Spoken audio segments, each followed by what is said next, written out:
O assunto agora é segurança pública. Os crimes em Cachoeira do Sul têm aumentado bastante. Daniel Nunes conversa com o delegado José Antônio Mota, da 2ª Delegacia da cidade. Confira. Começamos conversando aqui com o delegado Mota sobre um assunto que chamou muita atenção no ano de 2014 em Cachoeira, que foi a questão do abigeato, roubo de gado. Por que acontece isso, delegado? E como que a polícia reage em relação a essa situação? O abigeato ele é um delito de difícil investigação em virtude do tamanho do município. A zona rural é bastante grande. Então, nós acabamos mudando a estratégia de, ao invés de concentrar isso a investigação no patrulhamento, nós começamos a fazer uma investida contra açougues, contra mercados e outros estabelecimentos que vendem carne, seja estabelecimentos registrados, seja estabelecimentos que funcionam de maneira irregular ou clandestina, porque a gente sabe que toda carne que ela é oriunda de abigeato ou de abate clandestino, ela vai para um estabelecimento para ser revendida à população. Então, até motivada pelo preço mais baixo, até porque não existe nota fiscal ou outra medida legal, as pessoas acabam comprando esse produto, né, e muitas vezes não sabem que aquele produto pode ser uma carne deteriorada, o animal pode ter sido vacinado há alguns dias, o animal poderia estar contaminado, ou até o animal às vezes é carneado já morto no campo, é encontrado um animal morto e carneio e colocam desses estabelecimentos. Então, além da parte do crime do furto do animal, da subtração do animal do produtor, existe essa parte da saúde pública que é tão ou mais importante, que também, além de constituir crime, pode causar doenças graves ou até a morte da população.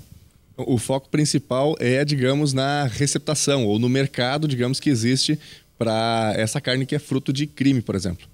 Sim, até porque existe, nós podemos separar essas subtrações ou esses desaparecimentos de gado de duas formas. Uma é aquela efetivamente em que os criminosos vão até o local, acabam atraindo o animal para alguma parte menos vigiada da propriedade rural, né, e acabam carneando e abastecendo os açougues ou mercados. A outra é que o próprio produtor, para não levar a carne para um abatedouro, ele acaba carneando aquele animal, vendendo de maneira irregular para algum estabelecimento, né? Isso aí também, posteriormente ele acaba registrando uma ocorrência para justificar aquele animal a menos, ou o sumiço daqueles animais para poder compor o talão de produtor rural. Essa carne também abastece o mercado clandestino, né? E nem sempre o abate é feito de maneira sadia ou de maneira regular, ou que possa fazer com que a carne seja própria ao consumo. Então, nessa maneira de atacando os estabelecimentos, a gente consegue fazer com que as pessoas que eventualmente compravam ou que comprariam aquela carne, elas ficam receosas de que a polícia possa adentrar nos estabelecimentos e até pode-se entrar nas próprias residências através de um mandado judicial, se houver essa desconfiança de que existe um freezer ou uma câmara fria escondida dentro dessa residência. E isso aí faz com que seja reduzido consideravelmente o número de registros de abigeato. Sejam os registros reais, mesmo os que ocorreram no abigeato, sejam aqueles registros que são feitos só para justificar aquele abate clandestino em que a pessoa comunica um furto que na verdade não ocorreu. Ok. Tivemos prisões em relação a essas situações que o senhor citou, e também gostaria que você pudesse explicar sobre a pena, não é, para essas situações, tanto na questão da receptação, não é, quanto da venda irregular, no caso do produtor que abate o animal e vende para os vizinhos, enfim. O furto, atualmente no Código Penal, ele tem uma pena normalmente de 1 a 4 anos, salvo algumas circunstâncias que acabem qualificando ele. Então, como é difícil pegar em flagrante a pessoa no campo abatendo o animal, e o furto teria que ser pego imediatamente, a pessoa carneando ou logo depois, né? E é difícil depois de a carne ser separada do corpo conseguir comprovar que ela pertence a tal ou qual animal, até porque a carne em si não tem uma marca como tem o couro do animal. Então a pena ela não é alta. Provavelmente a pessoa vai ser levada até a delegacia e, por mandamento da lei, ela tem o direito de ser solta sob fiança. Ok. Furtos a veículos especialmente, né? Foi algo que aconteceu bastante. Como é que está essa situação nesse momento? Há alguma investigação? Como que está nesse momento? O ano de 2014 foi um ano bem atípico aqui em Cachoeira do Sul, porque houve um aumento considerável nos furtos de veículos. Só que o que a gente conseguiu perceber, isso aí ficou estatisticamente e faticamente comprovado, é que esses carros eram furtados e em seguida, questão de 1 hora ou às vezes menos tempo, eles eram desovados em outros locais sem algumas peças, seja estepe, seja o som, seja alguma outra peça obrigatória ou algum acessório do veículo. Então nós reparamos que as pessoas que furtavam, e eram 3 ou 4, elas não tinham interesse no veículo em si, mas em algumas peças ou componentes para posterior revenda. Até porque isso aí acaba, às vezes, alimentando o mercado de autopeças ou até alguma encomenda para algum veículo mais antigo. Então, praticamente todos os veículos foram recuperados, alguns dos autores desses crimes foram presos. Os carros que eram levados normalmente eram carros mais antigos, né? E nós percebemos que em 100% dos carros levados não tinham alarme ou não tinham nenhum mecanismo, como uma tranca ou um corta-corrente. Então, seria uma peça ou um acessório de custo praticamente irrisório, como 100 ou 150 reais, que certamente, se tivesse no carro um alarme, uma tranca, ele não seria levado. Então, a dica é dificultar, por exemplo, para o infrator. É porque a Polícia Civil e a Brigada Militar, elas não podem, não existe como, não há tantos policiais para estar em todos os pontos da cidade ao mesmo tempo. Nós não temos na cidade ainda um sistema de monitoramento por câmeras que poderia auxiliar também na elucidação desses delitos. Então as pessoas também têm esse dever ou têm essa possibilidade de poder adquirir um equipamento, seja uma corrente, um corta-corrente, uma tranca, né? Um alarme também que acaba dificultando bastante. São coisas que custam barato e acabam evitando um prejuízo maior, porque normalmente esses carros, até por serem mais antigos, eles não têm seguro. Ok. Estamos numa época ainda que é de férias, não é? Começo de ano, tem muita gente viajando, deixam as casas sozinhas.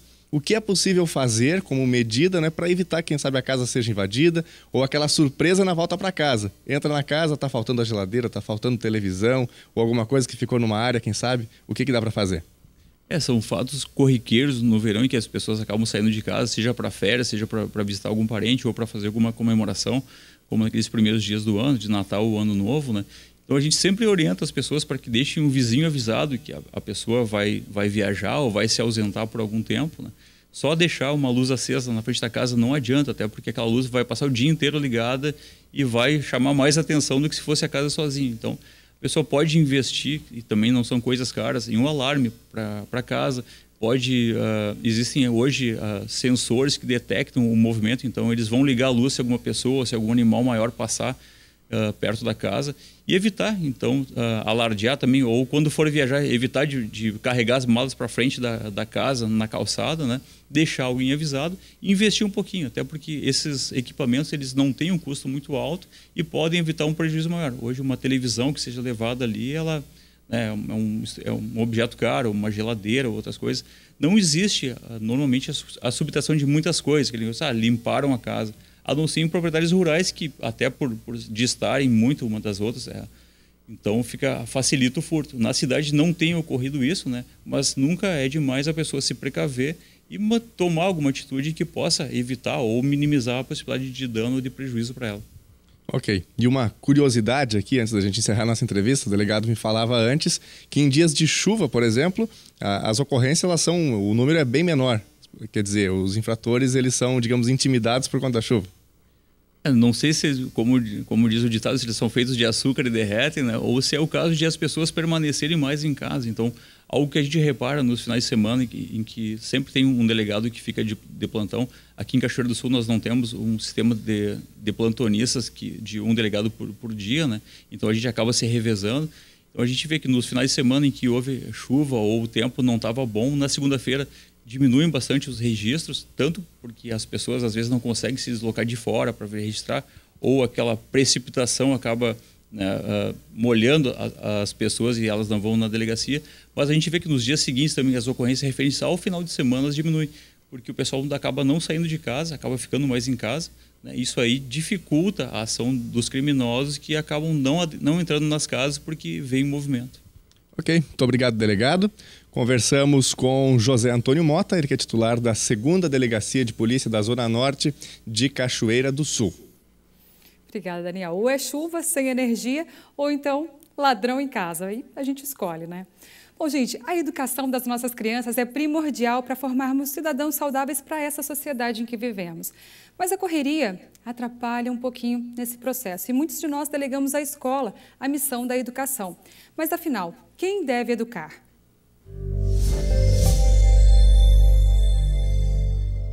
Olá!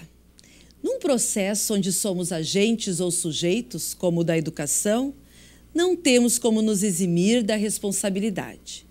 Se a educação é a formação e a transformação de um indivíduo em decorrência das influências que recebe desde bem pequeno, então estamos todos envolvidos. Os pais têm a responsabilidade de nortear um processo em que participarão muitas pessoas, instituições e especialmente os meios de comunicação.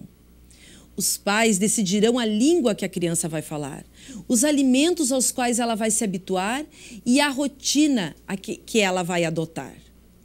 Tudo a seu tempo, por exemplo, e imposição muitas vezes, e assim vai se fazendo educação. É interessante compreendermos primeiro a natureza do ser humano e sabermos como esse processo vai acontecer na mente, desde o nascimento. É durante os primeiros anos de vida que se dá a explosão do desenvolvimento cerebral de uma pessoa. Tudo que estiver no seu entorno nesse momento servirá de estímulo para formar a sua capacidade cerebral. Aqui eu gostaria de chamar a atenção dos pais para algo muito importante.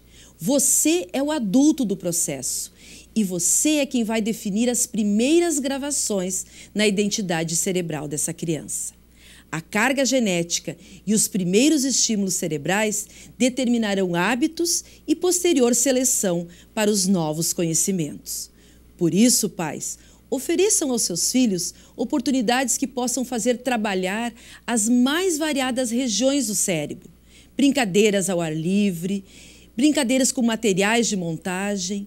Não os deixe emburrecer desde pequenos diante de uma tela de televisão ou computador, onde por horas somente as regiões do cérebro, sempre as mesmas, serão atingidas, e com uma imagem que não favorece a memorização ou a formação de conhecimento. Como seria das cores reais dos objetos ou das páginas nas figuras de um livro. Sem falarmos da qualidade das informações que podem ser adquiridas nesses momentos. Você e tudo que você permitir estar no ambiente do seu filho nos primeiros anos de vida participarão da sua formação e educação. Aproveitem esse desenvolvimento frenético das várias partes do cérebro, que vai até uns 12 anos de idade, para passar boas informações e expor os seus filhos a hábitos saudáveis. Colocá-lo ao que você, como pai, julgar recomendável para a sua formação. Nessa fase, entrarão também outros grupos sociais, a escola, os amigos, todos agentes dessa educação. Então, todo o entorno colabora na educação do ser humano, sendo que, em pequenos, os pais têm a responsabilidade de dirigir esse processo. Pois, embora a nossa inteligência tenha a capacidade de evoluir indefinidamente pelos estímulos e desafios, nunca mais será tão intenso como na infância. Eis a grandeza da sua tarefa: educar os filhos e também aqueles que estão sendo por você observados. Ok, obrigada, Denise. Resumindo, educação começa em casa, né? Confira depois do intervalo. Doença renal crônica pode se tornar uma das principais epidemias do século XXI.